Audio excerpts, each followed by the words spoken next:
நண்பர்களே, இப்போ சமூக வலைதளங்கள்ல ஜூன் 30ஆம் தேதிக்கு அப்புறம் காகித பணம் செல்லாதுன்னு ஒரு வதந்தி காட்டு தீயா பரவிட்டு இருக்கு.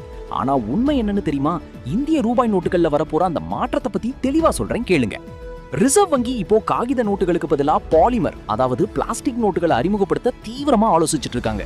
இதற்கான முக்கிய காரணம் என்னன்னா, இப்ப இருக்கிற காகித நோட்டுகள் பருத்தியால் செய்யப்படுறதுனால சீக்கிரம் அழுக்காயிடுது, அப்புறம் சீக்கிரம் கிழிஞ்சும் போயிடுது. கடந்த வருஷம் மட்டும் சுமார் 2300 கோடிக்கும் அதிகமான நோட்டுகள் சேதமடைஞ்சிருக்கு. இதையெல்லாம் மீண்டும் அச்சிட அரசுக்கு 6300 கோடி ரூபாய்க்கு மேல செலவாகுது. இந்த செலவை குறைக்கவும் பணத்தோட ஆயுள அதிகரிக்கவும் தான் பிளாஸ்டிக் நோட்டுகளை பத்தி இப்போ பேசப்படுது. இந்த பிளாஸ்டிக் நோட்டுகள் மெல்லியதாகவும் நல்லா உறுதியாகவும் இருக்கும்.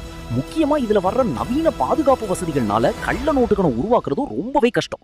ஏற்கனவே ஆஸ்திரேலியா, இங்கிலாந்து, வியட்நாம்னு உலகத்துல 60க்கும் மேற்பட்ட நாடுகள்ல இந்த முறை பயன்பாட்டுல இருக்கு.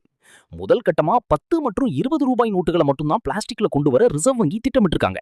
ஆனா இத பழைய நோட்டெல்லாம் செல்லாது அப்படிங்கிற மாதிரி யாரும் தப்பா புரிஞ்சுக்க வேண்டாம். இது ஒரு நீண்ட கால திட்டம்.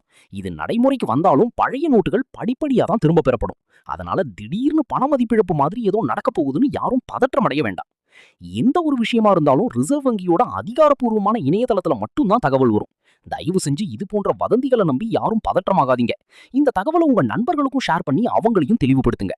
விழிப்புணர்வோட இருங்க. இந்த மாதிரி பயனுள்ள வீடியோ உங்களுக்கு வந்து சேரணும்னா நம்ம சேனலை சப்ஸ்கிரைப் பண்ணிக்கோங்க. Bye bye.